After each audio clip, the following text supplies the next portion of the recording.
Hey guys, so thoughts of the day. I was starting my walk and looking for a little bit of inspiration, not so much from there's much of anything that I'm learning, and I'm not trying to sort of integrate the words of Abraham Hicks, but I like to listen to it some because it gets my mind going in that direction, looking at the universe around me from the glasses of being in the vortex, to coin her phrase, which I think just kind of works for when you know the difference as you're going throughout the day, when you're in the vortex and everything around you is looking perfect and beautiful and you don't find fault in yourself and others as you think about them. You're in the vortex. Warm, fuzzy feeling, music comes on, you want to dance, When you're out of the vortex, everything's frustrating you. You're a little bit angry, even if it's just, someone cut you off and it bothered you more than when you're in the vortex, when everything's feeling perfect, you've been meditating, walking in the woods, you don't get disturbed by someone cutting you off. But when you're out of the vortex and you're busy at work and you're trying to get things done and you're 10 steps ahead and you're supposed to already have this done and you're feeling the sense of duty and being behind on things, disappointing others, all those classic negative things, those are all floating through your body now, and now you're out of the vortex and you're looking at everything around you and you're looking at it with a critical eye, and you're not feeling warm and fuzzy. Music might at that point even bother you, and it's just like, can anybody get anything done? Can anybody do anything right? That kind of stuff. So when you're out of the vortex acting like that, it's not that there's a problem with it, but just understand nothing's going to make sense to you then. That's not a good time to have a discussion with your spouse or neighbor. It's not a good time to try to study. It's not a good time to interact with other people and expect it to go at all in a positive way. All that kind of stuff. So I guess the only thing I have to offer to you is start to take some time to be aware of being in the vortex. And when you are aware of it and you are in the vortex and things are feeling, like everything's okay. I get it. There's a lot of messed up things in the planet, but that's not what I'm here for. My soul's purpose in coming to here is not to do something. It's not some duty to go fix something or someone. It's to become the most loving, positive person I can be in my own skin. I don't have anybody else here I'm supposed to come in. You show up and watch out for these 12 people and make them be something different. I don't have that. I don't have to fix the world economy or even my little local economy or my personal economy or, any of the processes that bother you. So by me becoming who I set out to be before I was born, what's my innermost desire? What's that little bit of tug? You can't feel that, and you should not be trying to find that even when you're out of the vortex, because everything's going to feel funky to you. And it's like, I can tell you what my soul wants. He wants to board up the fucking house and get a gun. That's not your vortex. That's not your higher consciousness speaking. That's your fear speaking, and your fears run rampant. And you should be aware of that. You should know that's already going on and catch that way at the beginning and start to feel, if you're in that realm where you're in that zone most of the day or all day, you got to carve out a little piece of relaxation. And I would say to that, or whatever stage you're on, the point is path of least resistance. To get from the being in the vortex, or from being out of the vortex in that funk. And I would say people are in a lot more funk than they think they are. When you get more sensitive, you realize, wow, I was in a lot of funk. And I'm not in any funk right now, but I can still feel the difference being in and out of the vortex. So I can only imagine. I remember how it was for myself, even to a certain extent. I never was in deep as a lot of people I see around me, but nonetheless, I digress. So back to, you're out of the vortex, you're trying to get a feeling for being in the vortex. And what's my tool to get into the vortex? What's my tool to stay connected, to have that feeling throughout the whole day? It's that sensitivity of going to the path of least resistance. You're always trying to move what's easier. What's easier at this very moment? Sitting down or getting up and doing? Sitting down. Now, when you sit down, you will want to get up. And then getting up is easier than sitting down. That's following your bliss, the path of least resistance.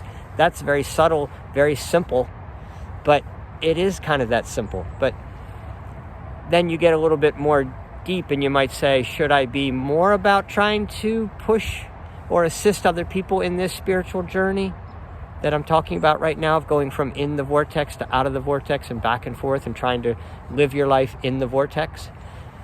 It's not really my job to help other people. And a lot of times I can say things 12 different ways, but if they're not in a position to change their vibration, if they don't have that desire, if they've never even felt what it's like to be in and out of the vortex, then I would say just me being what I would appear to them as a little bit odd but happy guy, who seems to be able to accomplish whatever he kind of wants to do. If that's all I become to people around me, that's good enough, because beyond that, you got to get on the journey yourself. Why else would you get on the journey? We'll get on the journey because it's a lot more fun over here in the journey world. So anyway, if we get enough people, by the way, over here on the happy side of life and relaxing a little bit, and Dara got me a great book for Christmas on a sloth. I'll have to remember the title and I'll share it, because if you live more like a sloth, if enough of us do, we could turn things around on this planet, because a lot of that wild, crazy energy is because not enough people are around just chilling and reminding everyone on some level it really doesn't matter what you're doing. There's nothing we're here to accomplish. There's nothing that can go wrong. There's no such thing as a bad thing coming at us or at me personally or at anyone. Does the things really seem terrible? Yes, because when you're out of the vortex and you focus on badness, because that's where your head is, the more things you think about that are bad, the more the bad brews up. And so what you're seeing out there in your environment that you may call bad is just the outward expression of a lot of people feeling funky. And you say it that way, it's like, well, yeah, of course. What else could it be? The devil running around? No, it's everybody just feeling funky, and it expresses itself in the lowest vibration people are the ones who express it the most, because they're like, I feel it. I'm just reacting. I react to that stuff. I'm a match. I just snap and I light up. And, I'm an ice cube and I'm just chilling, happy, content, and letting nature do what it does. And that includes everyone else and the people and the planet. Here we are on planet Earth, the year 2020. What do you want to do? You thought you were going to change that experience for the planet? Not likely. But you can get into your own happy space, loving yourself, accepting what comes around you. When you're in that vortex, milk it for all you can get. Stay in there as long as you can.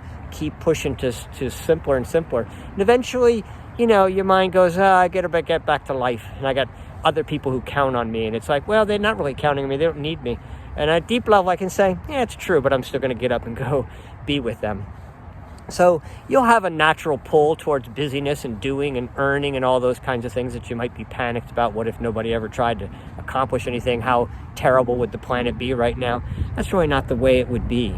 But we would just think of, how loving can I be? I'm in such a happy, loving space. I couldn't give anyone anything but good. Even if they wanted me to give them some tragedy in their life, I couldn't do it. I don't have it in me. I'm too weak. So anyway, not being too weak, of course. You're not triggered. I'm not triggered by all that craziness. So nothing would trigger me to make me go, ah. But a little subtlety, a trick for you. When you're in the vortex and you're going towards out of the vortex, how do you know when you're going out of the vortex? And when you were in, you felt it. Oh, everything feels great and perfect, and I'm loving and dancing, and what a beautiful day. And then you're weaving your way out of the vortex slowly. You're going out of the vortex when anything bothers you. So the first thing that makes you go, you get those emotions, right away, ooh, I'm heading out of the vortex. You're going to have to stop, and you have to wait and till something comes around, and you get reminded, and you go back to the vortex, and you pull over on the side of the road, whatever it takes. Seek something that's more pleasurable. You might say, oh, you know why I'm all funky? Because I'm on my way to, my second job for the day. And you're like, I got to figure out a way to get out of second job for the day. Or Why do I need to do a second job for the day? Oh, so I can hang out with these other people and have enough money to support myself to, go to enough bars to drink with all my friends so I can feel like I'm happy. Well, why don't you just go be happy and forget about trying to catch up to anybody else or what you need all this stuff for? Does that mean get rid of money and all your possessions? No, absolutely not. But when you go in your vortex, you'll need less of them. That stuff will all come. All these things that, prime example is we took the 10 commandments and said, oh, these are God's 10 commandments. Well, we just distorted the whole scenario. It's 10 ways of being. When you're in the vortex, you'll live like the 10 commandments. When you're out of the vortex, you will live not like the 10 commandments. So interpret the 10 commandments however you want, but anything, you're going to be funky and mean when you're out of the vortex. And you're going to be loving and kind when you're in the vortex. It's pretty simple. Just, do you know what the feeling of love is? Do you know how to go find it for yourself? Do you know how to find relaxation? Do you know how to find pleasure? Whatever, So, but it's not really so much physical. It's not going and seeking pleasure like something else outside of you is going to give you anything, because that doesn't cause you your trouble, and it doesn't give you the corrections and the little tweaks that you want in order to try to stay in the vortex. But anyway, I think that's all I have to say. And it's getting crowded here. People are walking around. The helicopter's flying over. It's all good. I love it. All right. Talk to you guys soon. Love you.